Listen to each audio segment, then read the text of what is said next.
saya Tuhan bersamamu Bapa. Karena Engkau yang begitu kasih kami, Kau senantiasa ada bersama kami, memperhatikan hidup kami Tuhan. Engkau sudah memanggil kami ke tempat ini untuk kami juga boleh mendengar bagian firman, untuk kami boleh lakukan dalam kehidupan kami, untuk kami boleh menjadi semakin sempurna di hadapan-Mu. Dan kami boleh masuk di dalam kekekalan yang saatnya nanti Bapa. Kau sudah menolong kami dalam puji-pujian kami, dan kami yakin Engkau juga akan menolong kami untuk kami bisa membuka hati kami, pikiran kami arahkan hanya kepada firman Bapa yang akan mengurapi kami semua supaya kami ada di dalam kekudusan dan layak di hadapan-Mu. Di dalam nama Tuhan Yesus Kristus kami sudah berdoa dan mengucap syukur. Amin. Puji Tuhan. Shalom. Sudah bulan baru saja saya masih ingat sekarang sudah harus mempersiapkan lagi. Jadi memang waktu berlalu begitu cepat. Tuhan bilang waktunya akan dipercepat. Ya memang waktunya akan dipercepat. Supaya apa? Supaya nanti orang mendapatkan keselamatan. Amin. Ya, bulan lalu saya pernah meneliti sama kata itu, apakah keselamatan itu selamat?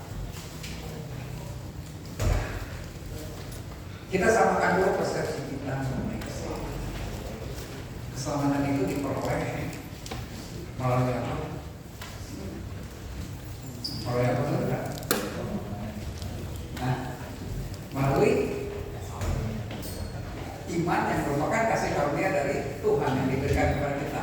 Setuju? Amin.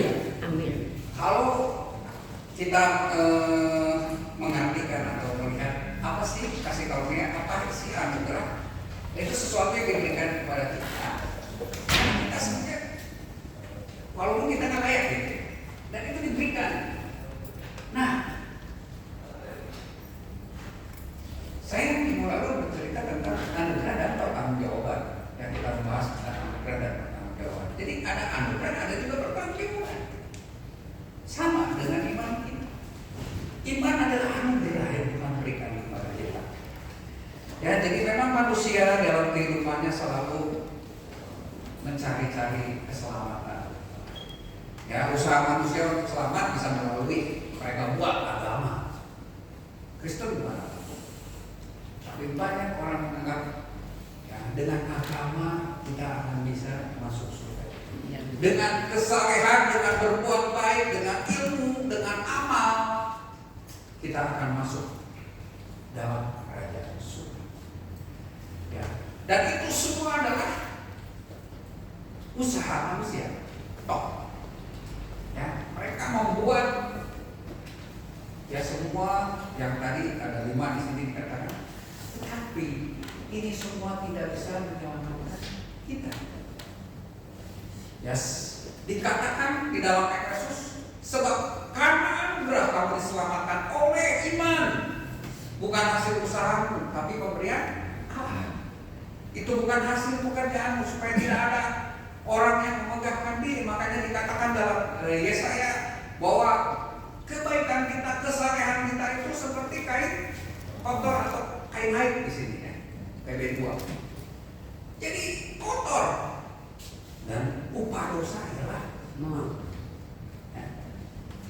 Tapi syukur kepada Tuhan kalau Tuhan mengirim, kalau Allah turun sebagai Yesus dan Tuhan Yesus mengatakan, ya, akulah jalan, kebenaran dan hidup. Ada jalan menuju kehidupan kekal. Siapa? Yesus. Kita bersyukur.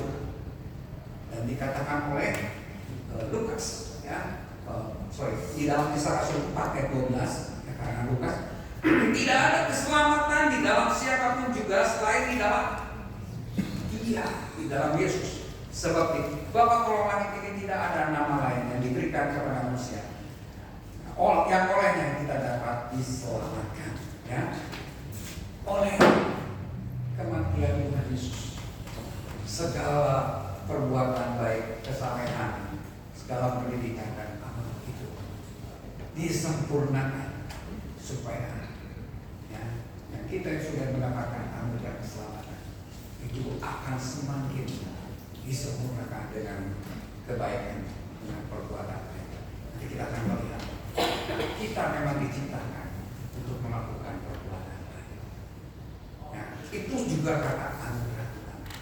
Ya, kalau kita melihat keselamatan itu pertama adalah terjadi jika engkau mengaku dengan mulut. Perlu dinyatakan ya, bahwa Yesus adalah siapa? Tuhan. Jika engkau mengaku dengan mulutmu bahwa Yesus adalah Tuhan dan percaya dalam hatimu bahwa Tuhan telah membangkitkan Dia dari antara orang mati, maka engkau akan diselamatkan. Ada pengakuan, ada percaya di dalam hati. Pengakuan bahwa Yesus adalah Tuhan.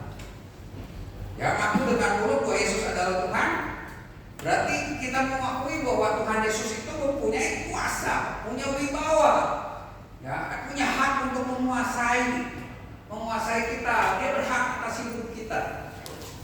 Dia setara dengan Allah. Jadi dia juga layak menerima kuasa. Dia layak menerima penyembahan. Dia layak menerima ketaatan kita. Dia layak menerima doa kita.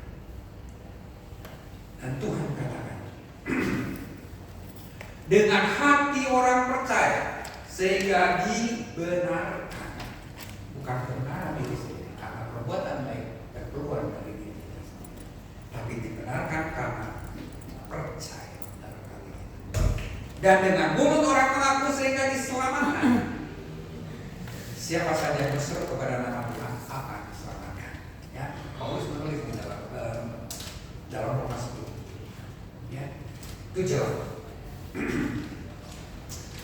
Tetapi ayat 8-nya dikatakan, apakah katanya firman itu dekat padamu, yakni di dalam mulut dan di dalam hatimu.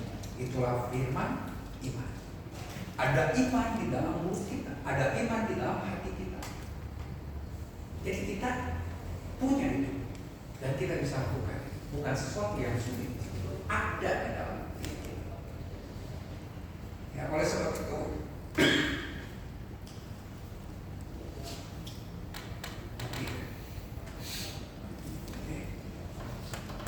ya, bukan sekedar pengakuan lahiriah saja sebetulnya. Ya, tetapi sikap hati. Ada firman dalam mulut, firman dalam hati. Jadi ada pengakuan lahiriah, ada juga hati kita.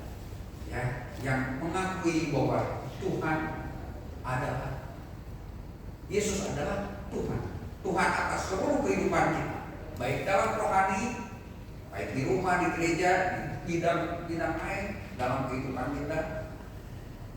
Jadi kita mengakui akan ketuhanan Yesus Kristus. Ya. Kemudian yang kedua, kita percaya dengan hati akan kebangkitannya. Tadi kita percaya dalam hati kita akan kebangkitan. Mengaku Tuhan adalah Yesus adalah Tuhan, mengakui ketuhanan Yesus, tapi kita percaya akan kebangkitan secara jasmania. Ya. Jadi iman harus ada di dalam hati yang menyangkut perasaan, akal, dan kehendak. Ini akan mempengaruhi seluruh diri kita. Dan ini meliputi penyerahan diri secara utuh kepada Yesus sebagai Tuhan dalam perkataan maupun perbuatan. Nah, jadi imanlah yang menyelamatkan. Iman yang merupakan kasih karunia Tuhan, imanlah yang menyelamatkan kita. Iman kepada Yesus Kristus itu hanya satu-satunya syarat.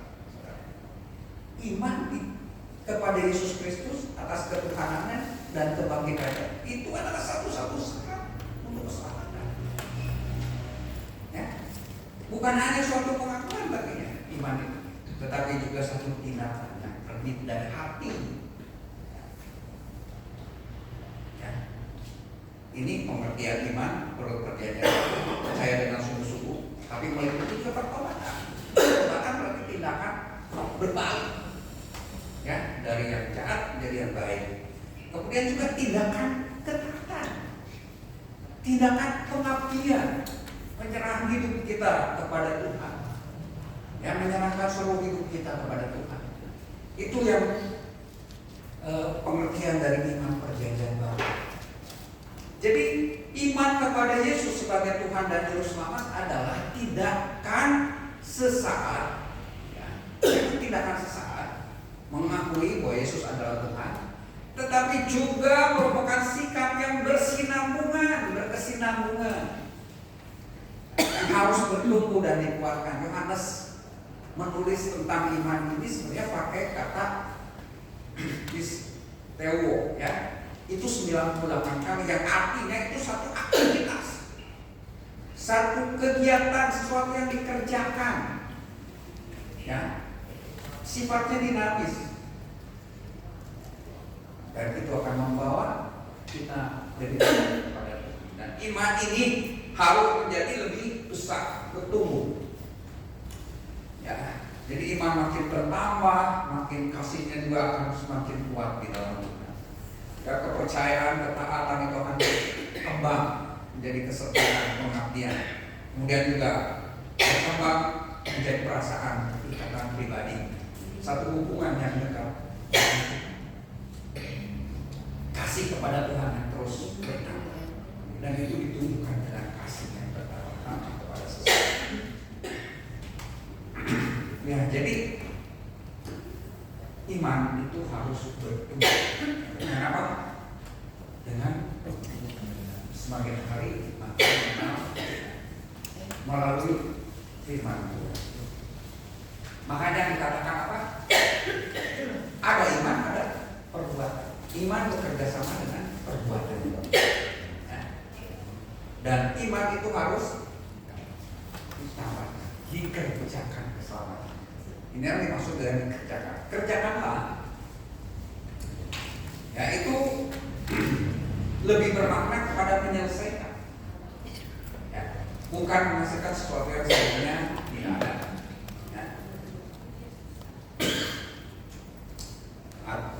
Dan keselamatanmu, dikatakan itu sifatnya jamak, komunal, tidak untuk pribadi, tetapi untuk semua orang. Dan Paulus mengatakan umat pilih inilah yang harus mengerjakan keselamatan itu dengan cara apa? Mengasihi sesama. Dan kasih itu harus terus, ya, semakin lama semakin lebih, ya, berkembang, bertambah. Supaya apa? Supaya kita bisa menjadi, dengan kita menjadi teladan, kita berarti memberitakan Injil, dan banyak orang percaya kepada Tuhan, ya. Sebagai orang percaya diselamatkan, kita harus mengerjakan keselamatan kita sampai akhir. Kalau tidak, atau lalai, berarti kita akan kehilangan. Makanya bulan lalu dikatakan namamu sudah korek atau kita hidup. Ya, jadi bukan dengan usaha manusia saja, tetapi dengan kasih karunia Allah dan Roh yang diberikan kepada kita. Ya, harus menentang dosa dalam kehidupan kita, ya.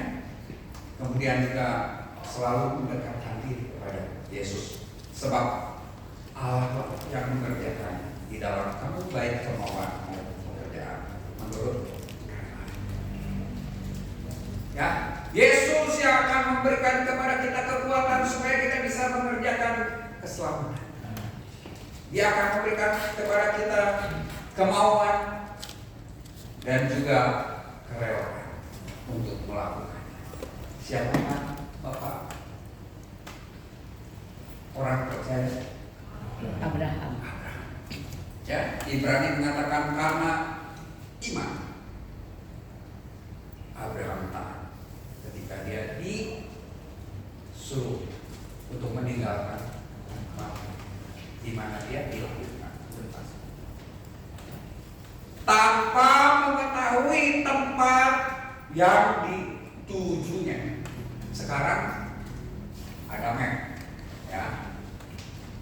Kita gampang kalau menuju tempat sesuatu, tetapi kita harus tahu dulu tempat di mana. Ketika kita setel map kita ya misalnya sana mau ke sini deh. GPPI Sejahtera. Jelas. Kita mau ke GPPI Sejahtera. Coba disuruh kita pergi, kita tahu pakai map bisa? Nggak bisa.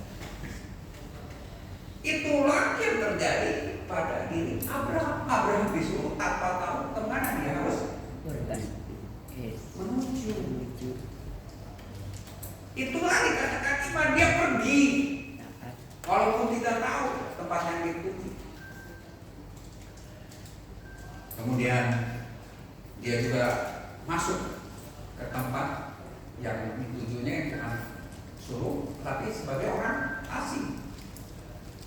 Nah, kemudian iman atau Abraham ini disebut bapak orang beriman karena dijanjikan oleh Tuhan keturunan. Padahal usianya waktu itu 75 tahun. Sarah juga sudah mati. Sesuatu yang tidak mungkin, Tuhan janjikan dan dia terima. Dia tunggu. Sebenarnya Abraham ini adalah orang yang, ya kalau orang bilang nggak masuk akal nih ya. Lu masih percaya? Yang ini juga menginspirasi saya.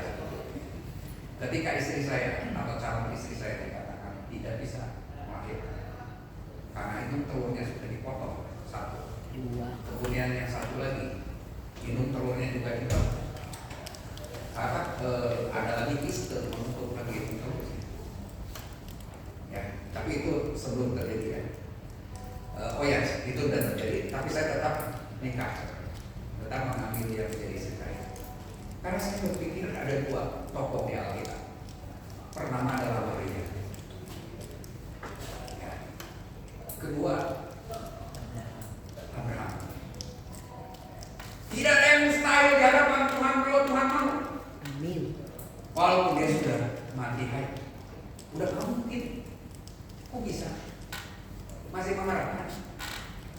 Ya, inilah iman Abraham. Iman orang yang percaya Tuhan mau ada di dalam diri orang percaya. Bahkan Tuhan punya anak, dia juga beriman ketika Tuhan menyuruh dia mempersembahkan anak satu-satunya.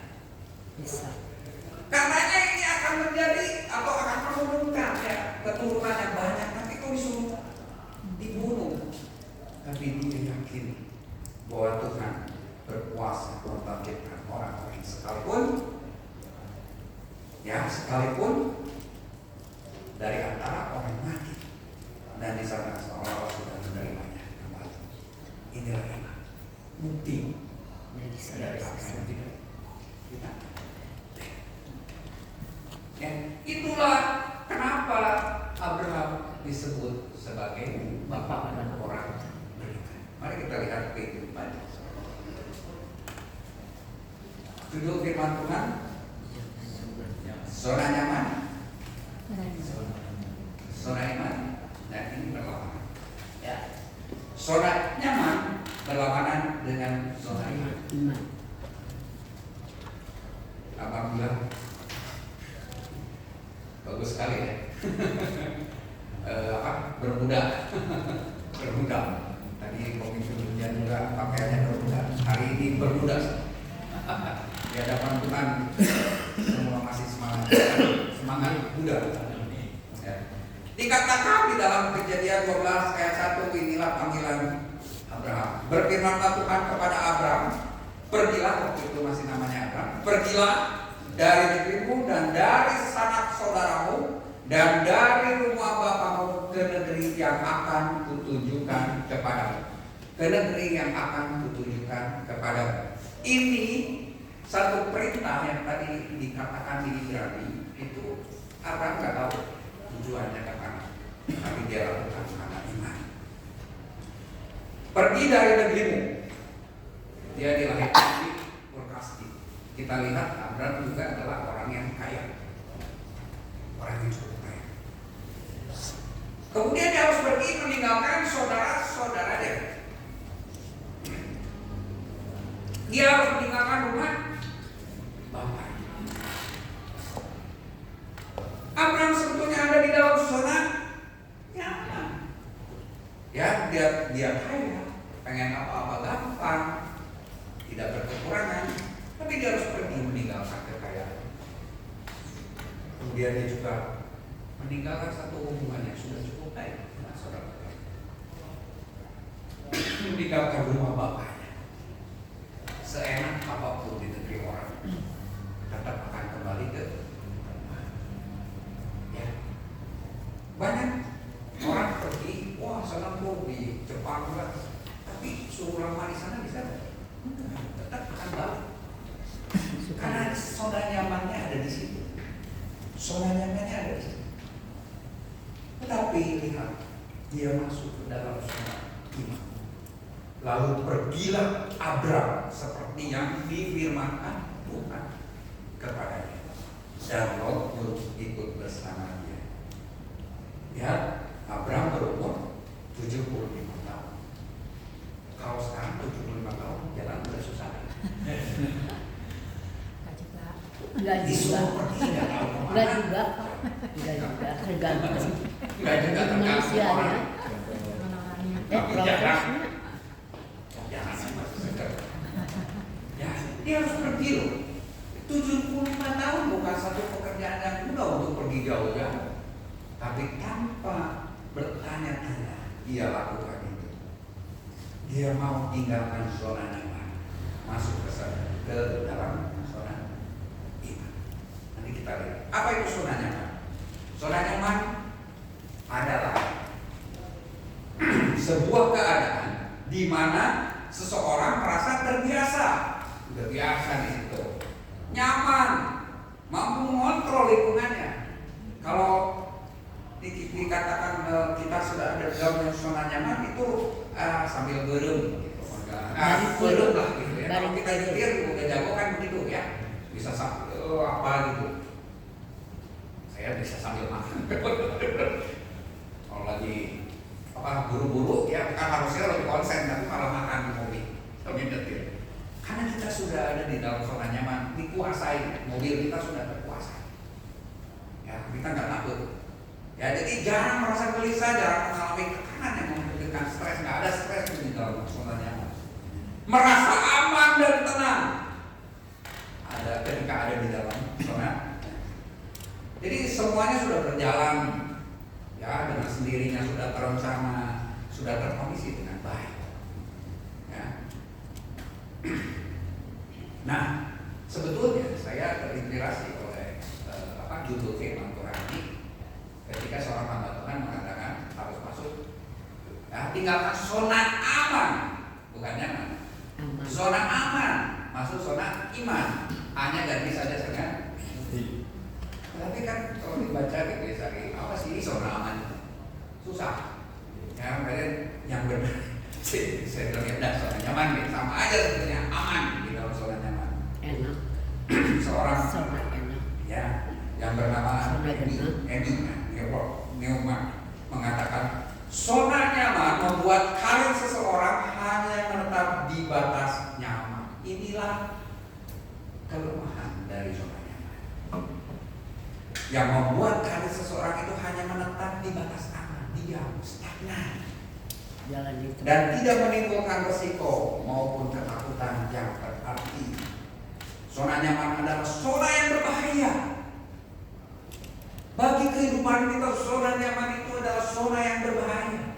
Walaupun aman buat kita, tapi berbahaya. Zona belakang, apa ya? Bukan karena menakutkan. Karena nyaman kan enak, nggak takut kita di situ, nggak gelisah, nggak ada tekanan, nggak ada stres. Tapi karena kenyamanannya itu dapat membuat kita terlena, betul, stagnan, tidak maksimal dalam hidup. Contohnya apa? Daud. Ketika dia sudah menjadi raja, dia udah nyaman, udah enak. Zamannya perang, nggak tahu dulu, mungkin ada zaman perang ya. Zamannya perang nggak tahu bulan apa. Itu Daud malah pengen diam di istana. Dia itu Yoab untuk maju perang, dan dia jalan-jalan sorean. Disitulah dia awal kejatuhan dia. Ya, dia melihat seorang wanita sedang mandi, istri orang. Karena dia merasakan dia pengen ambil, seorang ambil. bilang, sungguh celaka orang yang merasa aman di Sion, orang yang merasa tentram di Gunung Samaria. Celaka orang yang merasa, dia jadi lemah. Dan terjadilah Daud berbuat dosa. Dosa sama lagi dengan dosa. Ya, dia bunuh suaminya. Jadi dosa ditutupi dengan dosa. Itulah usaha manusia untuk menutupi sesuatu kesalahan, akhirnya berbuat lagi kesalahan yang lebih besar. Karena dia tinggal di zona, ya ini cirinya, zonanya. Ya, kita sudah bahas tadi ciri-cirinya. Jadi semua terasa mudah, tidak ada sensasi, ya, orang yang senang sensasi nggak enak tuh. Ya. Hanya perlu melakukan sesuatu yang seminimal mungkin, enak kan? Kemudian dapat melakukan hal pribadi saat bekerja, sama main game lah, saat kerja. Kemudian tidak menyatakan pendapat, udah apatis, diam aja, udah ngapain? Karena dia tidak mau ada satu perubahan, udah cukup. Dengan sama itu, udah enak kok. Cenderung membatasi diri dengan lingkungan sosial. Jadi tidak mau lagi cari-cari atau berkenalan dengan orang banyak. Udah enak, ngapain sih dengan banyak orang? Ya, saya juga bukan orang yang pandai untuk bergaul, tapi saya juga merasakan nanti setelah pensiun semua orang meninggalkan kita, mau sama siapa kita? Iya kan? Ada yang menulis nih, usia berapa akan ditinggalkan oleh siapa, akan ditinggalkan oleh siapa, ya dulu misalnya kita kan orang kaya, kita orang yang punya kemampuan, wah udah pintar sekarang, dilupakan. Anak kita pun akan meninggalkan. Harus kita, ya teman-teman kita ya. Tapi memang sudah berlalu, makanya ketika ada reuni minggu lalu itu, dua minggu lalu saya pergi dan kita bertemu. Saya lihat WA itu wah panjangnya sampai ribuan. Sesudah sebelum reuni mau sudah, karena mereka itu ya, kita perlu tinggalkan zona nyaman. Kita harus berpikir ya, bagaimana ketika kita juga bisa sampai ya, nah, jadi saat kita berada di zona nyaman, maka cenderung tidak terlalu tertarik untuk mencoba hal-hal baru. Sudah merasa cukup, udahlah ngapain sih, udah cukup, ini udah bagus kok. Inilah yang membuat kita tidak akan mencapai kemajuan, ya. Dan Tuhan tidak menginginkan Abraham ada di zona yang Tuhan perintahkan Abraham keluar, pergi. Kamu dari zona nyaman, pergi, tinggalkan rumah Bapak, tinggalkan saudara-saudara. Kau kan menyuruh kau satu, ya, lihat kehidupan kamu. Lahir di Ur Kasdim, ya, Ur Kasdim adalah satu kota yang cukup maju, ya, cukup maju. Kemudian dia masuk ke Haran dan ke Kanaan. Ini Abraham, ya. Jadi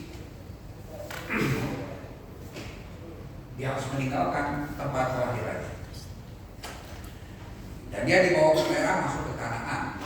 Tapi sebelumnya dia harus diam dulu di Haran, ya. Kemudian dipanggil dan dijanjikan keturunan oleh Allah pada saat usia 75 tahun, dan dia menunggu 25 tahun untuk punya anak Ishak. Ya, ini ada ayat-ayat yang mendukung itu. Kemudian kita lihat motivasi perpindahan Abraham. Sebetulnya motivasinya satu, dia merespon panggilan Allah karena dia percaya kepada Allah bahwa dia Allah akan memberikan yang terbaik kepada dia walaupun dia nggak tahu kemana dia harus menuju. Kemudian yang kedua, dia berpindah-pindah tempat kurang lebih 10 tahun, ya, bersama keluarga dan budak-budaknya. Dia kurang lebih itu bawa orang banyak 300, udah tua, bawa orang 300. Kita ngumpulin orang susah ya, saudara yang 10 aja susah ya. Kemudian setelah pergi nanti wah udah susah, ngaturnya susah. Ada yang enak di sini lah, segala pada kita di situ dan sebagainya. Ada ribet, tapi dia bisa melakukan. Dia pindah-pindah dari Sikam ke Betel, ke Negev, ke Mesir, balik lagi Negev, balik lagi ke Betel. Kemudian baru setelah di hari Tuhannya menetap dan mendirikan mesbah di Namre. Ya, di Namre ini dia bertemu. Ya, dia menang perang dengan menyalakan Bot ya, dengan Kador Laomer. Kemudian bertemu dengan Melkisedek, dan di situ juga Allah berjanji bahwa keturunannya akan lahir melalui rahim Sarah yang sudah mati air. Kemudian dia mendapatkan Ismail. Di situ dia menyaksikan sendiri Sodom dan Gomora itu dimusnahkan Tuhan karena dosa. Kemudian dia masuk ke Kades, usianya sudah 100 tahun, ya, tetap kurang lebih 15 tahun. Bertemu Abimelek, bohong dia kepada Abimelek, ya, bohong. Kemudian menetap di Hebron. Ya. Kemudian setelah itu dia menetap di Tanah Negev bersama Ishak. Dan disitulah dia menyuruh Eliezer untuk mencari menantu ya, calon istri dari Ishak. Ya, dapatlah si Rebeka. Ya. Nah, baru setelah di situ, ya, setelah Sarah meninggal, dia kawin lagi dengan namanya apa? Keturang, ya, orang Kanaan, mendapat 3 orang. Ya. Dan kita lihat selama 1 abad, ya, dia melakukan ya sesuatu untuk Tuhan, mengabdikan diri sepenuhnya kepada Tuhan secara aktif. Dia pergi ikut apa yang Tuhan mau, melaksanakan kehendak setia taat. Inilah makanya Abraham disebut bapak orang beriman. Ada dampak dari kepercayaan atau iman Abraham bagi kita yang juga diselamatkan. Ya, jadi ketahuilah bahwa mereka yang hidup berdasarkan iman adalah anak-anak Abraham. Ya, anak Abraham kita tahu, jadi dari tadi cerita tadi, karakternya dia adalah orang yang taat, tidak mementingkan diri sendiri. Ya, kemudian juga dia adalah orang yang berani, orang yang suka berbuat baik. Kita bisa melihat dia tidak mementingkan diri sendiri, dia suruh Lot yang ikut itu untuk memilih tempat yang terbaik menurut dia. Dia lihat perbuatan baiknya ketika dia menyambut Melkisedek, suruh dia berikan juga perpuluhan. Ya. Dikatakan oleh Douglas, Abraham suka menjamu dan menghormati orang-orang yang tak dikenal. Ketika dia kedatangan malaikat 2 orang sebelum Sodom dibinasakan, apa yang dia lakukan? Dia persembahkan. Orang yang bilang jangan deh, nggak usah. Dengarkan sedikit saja. Tetapi dia pergi, kambingnya dipotong. Dia hidangkan begitu luar biasa. Dan menurut buku 7 tipe uang, ini orang yang tidak berpikir ya apa, pokoknya dia harus kasih orang, bikin kenyamanan buat orang, kasih orang sebanyak mungkin, memberi lebih dari yang diminta. Inilah tipe Abraham. Ya, ini menunjukkan sifatnya rendah, yang murah hati dan tanpa pamrih. Dia nggak menuntut apa-apa. Luar biasa. Kemudian dia juga menolak suap. Dia juga adalah pendoa yang setia, mendoakan Sodom dan Gomora luar biasa, bernegosiasi dengan Tuhan sampai di akhirnya nggak bisa apa. Ya sudah kalah, ya. Dan lihat imannya sungguh teruji. Sebab itu layak dia dikatakan sebagai bapak orang beriman. Integritasnya dalam pernikahan. Sebetulnya dia tidak akan mau menikah dengan Hagar, walaupun Sarah tidak punya anak sekian lama, ditunggu juga sekian lama. Dia sebenarnya nggak mau, tapi karena dia mencintai Sarah. Sarah bilang, tampil loh, ya mungkin melalui dia, melalui Hagar, ya, ada keturunan. Ya biasakan dulu begitu. Seorang budak itu ketika melahirkan anak itu jadi anaknya itu anak Tuhan. Kemudian dalam memenuhi panggilan Allah tidak perlu dipertanyakan lagi, dia taat begitu luar biasa tanpa dia mengetahui kemana dia harus pergi. dia lakukan semua, melakukan apa yang tidak mungkin menurut pikiran manusia, mengorbankan anaknya. Kemudian kita bisa melihat juga di dalam pendidikan anaknya, ya, dia berhasil mendidik Ishak secara rohani, mengikuti perintah Tuhan. Lihat sejarah kehidupannya itu sama persis, ya, bohong tentang orang lain, ya bohong juga, bohong tentang istrinya, sama saja ya. Tapi yang tentang imannya, Ishak juga mencintai Rebekah ketika dia tidak punya anak. Dia tidak kawin, lebih hebat, nggak kawin sampai akhir. Luar biasa, ya, dia hanya hidup dengan Rebekah, tidak punya anak atau tidak punya orang lain di sisinya. Lihat keturunan berikutnya mewarisi pola pendidikan iman Abraham yang menjadi pola pendidikan Yahudi yang berlaku. Dari Abraham inilah maka menjadi satu standar buat pola pendidikan di Yahudi. Nah, dikatakan Ulangan 6, apa yang kuperintahkan kepadamu pada hari ini haruslah kau taruh dalam hatimu, haruslah engkau mengajarkannya berulang-ulang kepada anakmu dan membicarakannya ketika engkau duduk di rumahmu atau dalam perjalanan ketika engkau berbaring dan bangun. Kau harus juga mengikatkannya sebagai tanda pada tanganmu dan menjadikan lambang di dahimu. Jadi harus memang, ya, ada di dalam kehidupan orang-orang Yahudi. Sema artinya dengar, ya. Ini pernyataan iman Yahudi atas keesaan Tuhan, sebagaimnya dinyatakan tadi di dalam Ulangan 4. Ya, jadi itulah yang Tuhan mau dalam kehidupan kita sebagai orang percaya. Ikuti Bapak iman, Bapak iman orang percaya, Bapak orang percaya. Itu akar. Tapi kenyataannya orang percaya, dalam tanda kutip saya bilang, orang percaya menikmati keberadaan atau berada di dalam zona nyaman, ngerasa sudah diselamatkan cukup, tidak mau masuk zona iman, sehingga hidupnya tidak maksimal sesuai dengan potensi yang Tuhan berikan kepada mereka. Abraham percaya kepada Allah dan Allah memperhitungkan itu sebagai kebenaran. Dia disebut sahabat Allah. Tapi ada hal yang kedua, Abraham juga dibenarkan karena perbuatan-perbuatannya. Tidak hanya cukup saya sudah percaya kepada Tuhan, Tuhanlah, Yesuslah Tuhan kita, Yesuslah Juru Selamat kita, tetapi tidak mau melakukan tindakan-tindakan yang menunjukkan kepercayaan kita, tindakan-tindakan iman. Abraham sudah memberikan teladan kepada kita. Dia percaya kepada Allah dan dibenarkan. Tapi dia juga melakukan perbuatan-perbuatan iman. Dan itu juga dibenarkan. Inilah persoalan kita. Hanya segelintir orang yang mampu mengakhiri hidupnya dengan mencapai potensi maksimal dalam hidupnya seperti yang Tuhan mau. Kebanyakan dari kita seperti seorang yang menerima satu talenta. Ingat ya, Matius 25, 2 bulan sebelumnya, ini nyambung 3 bulan. Dikasih satu talenta dikubur. Ya.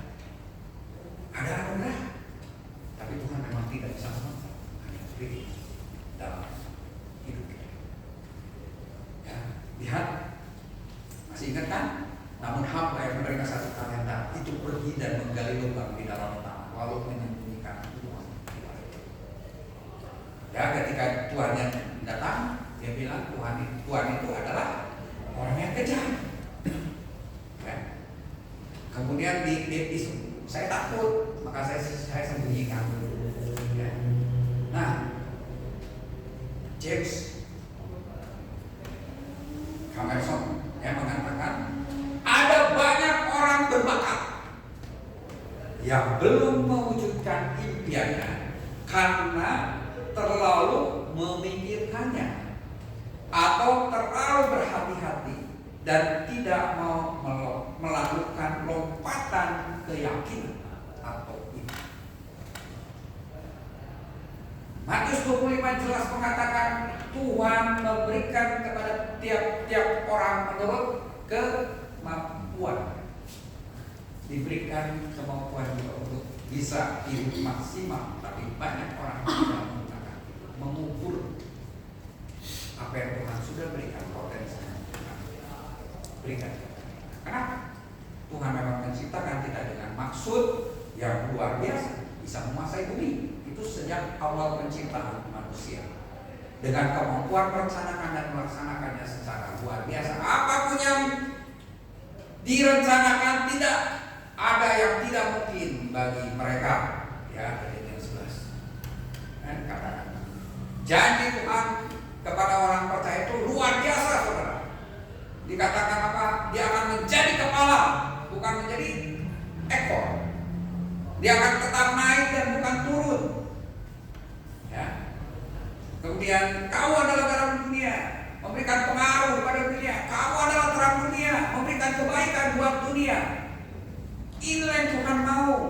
Tapi hasil penelitian, ya, potensi yang Tuhan berikan, otak kita yang Tuhan berikan itu hanya dipakai 0,1%, sedikit sekali. Kemudian lihat apa yang terjadi kalau kita tidak menggunakan potensi yang ada. Ya, seolah-olah harta karun yang besar yang diberikan kepada kita itu menjadi sia-sia karena ada di dalam kuburan. Ya kan, dibawa masuk kubur itu semua potensi yang ada. Lihat ketika orang yang membawa diberikan satu talenta itu datang kepada Tuhan. Tuhan yang bilang apa? Engkau adalah hamba yang jahat dan malas. Jahat tadi dia melakukan atau berpikir bahwa Tuhannya itu jahat. Ya, tetapi malas dia kalau melakukan.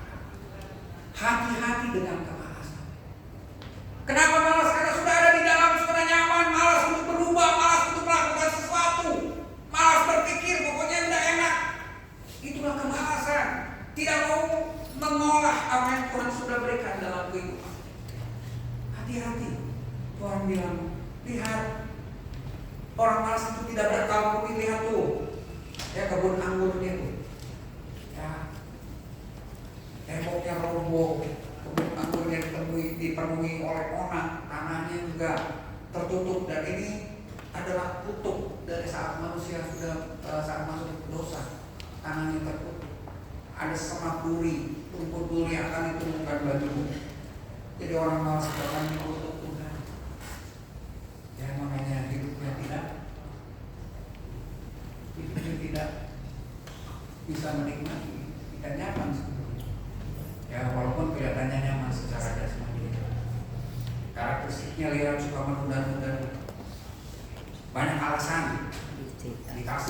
Kita kasih jalan keluar, banyak alasan, nggak bisa ini lagi itu lagi itu, susah so.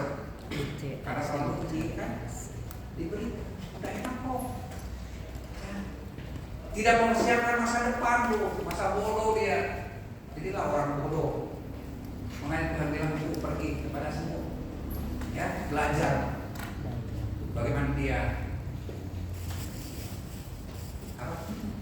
mempersiapkan masa depan ketika musim panen, ya, mengumpulkan. ya. Sedangkan orang yang malas itu tidak mau banyak dia di waktu musim hujan tidak ada. Tapi ketika dia tadi pada musim menuai kan tidak ada apa-apa, yang ada yang tidak melakukan apa-apa kok. Dan dia tidak akan mencapai tujuannya, tidak akan mengambil hasil tangkapan. Akibat kemalasan salah satunya adalah kelaparan, kemiskinan. Miskin. Ada satu buku karangan dosen saya, Pak Amos. Kemiskinan itu kutuk atau bukan? Kutuk. Ya, bisa jadi. Kutuk miskin.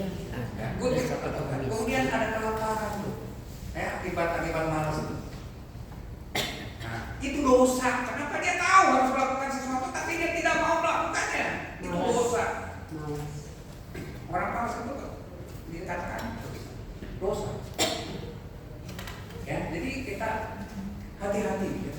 Memang orang miskin akan ada selalu selalu padamu. Dan ini banyak dijadikan ya senjata bagi orang malas. Ketika dia minta sesuatu kepada seseorang, ya untuk orang percaya, orang yang beriman, dia bilang, kamu harus membantu orang miskin. Memang Tuhan sediakan orang miskin untuk kamu bantu. Nanti kalau nggak ada orang miskin, nggak ada yang bisa kamu bantu. Bagaimana kamu bisa mengasihi seseorang? Nggak dibilang kaya. Itu tepat tuh, itu sarana Tuhan Nggak berikan. dibilang kaya Pak kalau nggak ada orang miskin. Ya, ini menjawab juga waktu beberapa bulan yang lalu saya bilang, boleh nggak kita kaya? Nggak salah. Tuhan mau kita kaya. Ya, tapi nanti bisa dibahas. Ya, jadi ini yang susah gitu loh.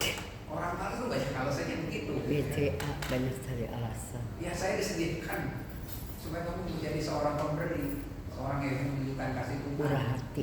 Betul, saudara. Betul, begitu. Padahal dengan akibat kemalasan mereka. Jadi miskin. Lihat, Tuhan juga mengabaikan orang miskin. Dalam tanda kutip. Ya. Lalu kata Yesus, biarkanlah dia supaya dia melakukannya untuk hari penguburanku. Sebab orang-orang miskin selalu ada bersama kamu, tetapi aku tidak akan selalu bersama. Amin. Ketika Tuhan Yesus dibasuh kakinya dengan minyak oleh Maria, Yudas sang pencuri itu bisa diberikan kepada orang miskin. Tuhan tahu, tapi dia bilang biarkan. Maksudnya biarkan Maria melakukan itu, berarti biarkan orang miskin juga ada bantuan. Ya. Jadi bisa diabaikan itu, ada pengabaian.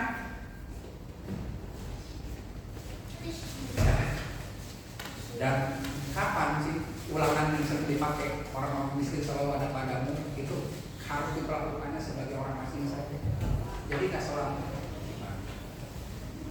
Jadi kita menolong boleh harus, tapi jangan sampai kita terperangkap. Kocoran Pak, jadi kocoran.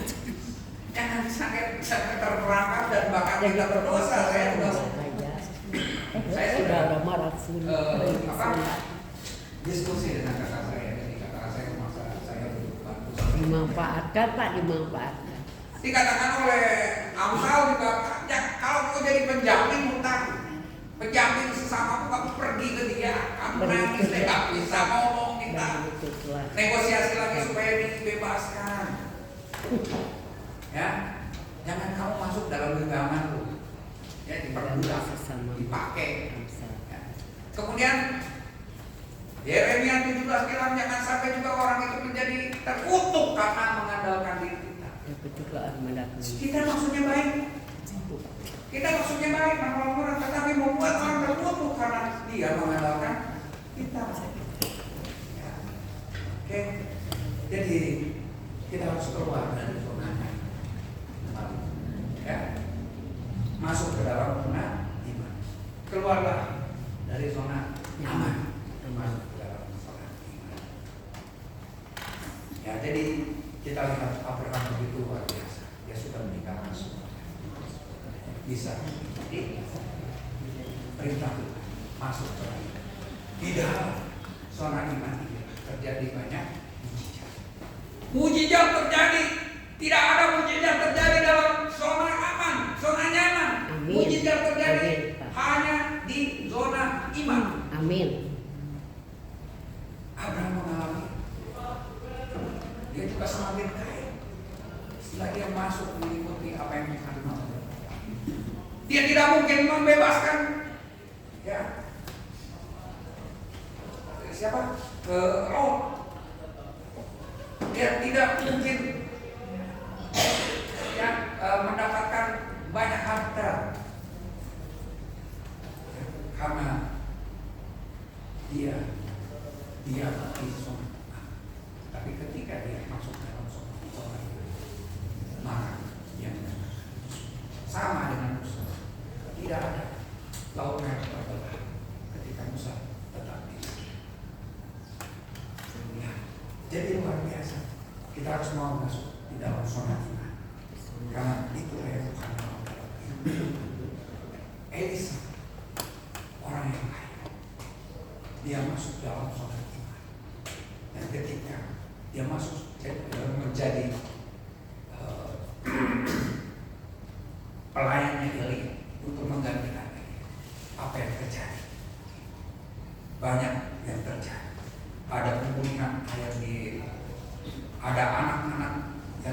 dicamping oleh Tuhan.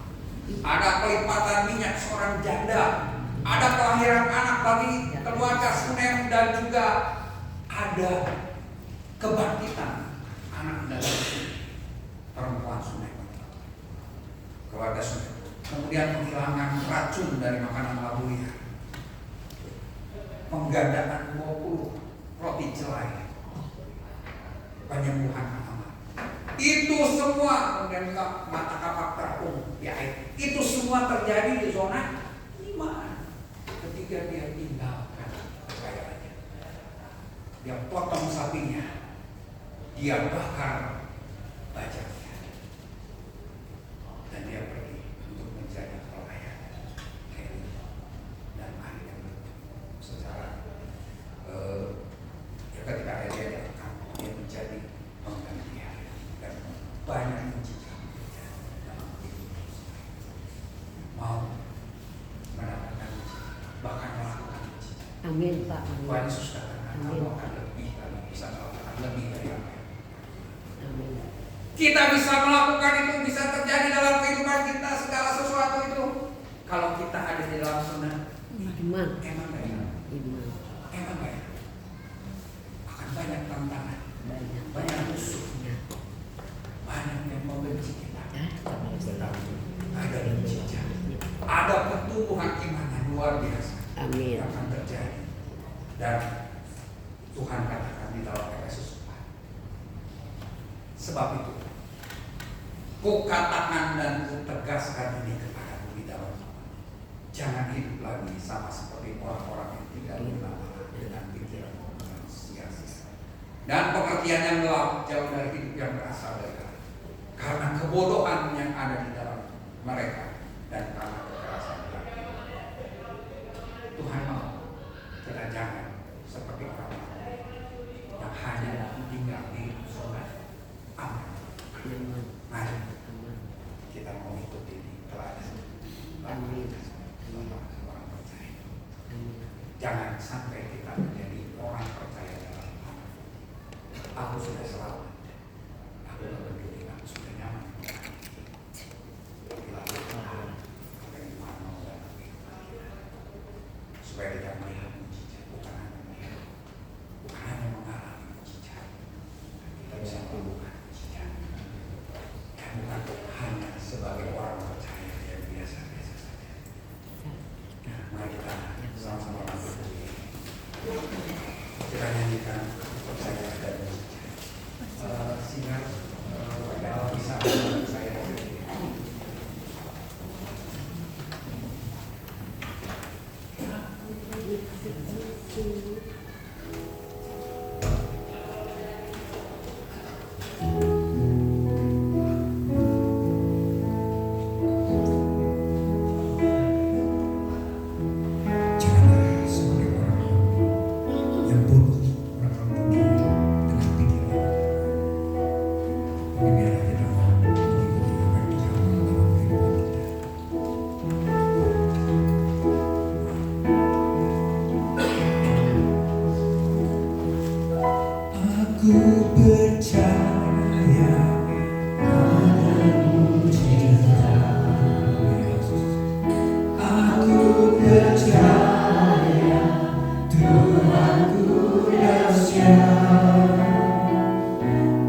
Kita adalah orang-orang percaya, tapi tidak pernah mengalami mujizat dalam kehidupan kita. Seringkali itu terjadi dalam kehidupan kita. Kita ngomong kita orang percaya, tapi tidak pernah ada perbuatan ajaib terjadi dalam hidup kita. Kenapa? Karena kita mau tinggal di dalam zona aman. Tidak mau masuk zona iman. Lakukan itu, masuk zona iman. Lihat perubahan hidup kita. Ada mujizat, ada perbuatan ajaib yang terjadi dalam kehidupan kita. Tuhan bisa paksa kita masuk dalam zona iman. Yusuf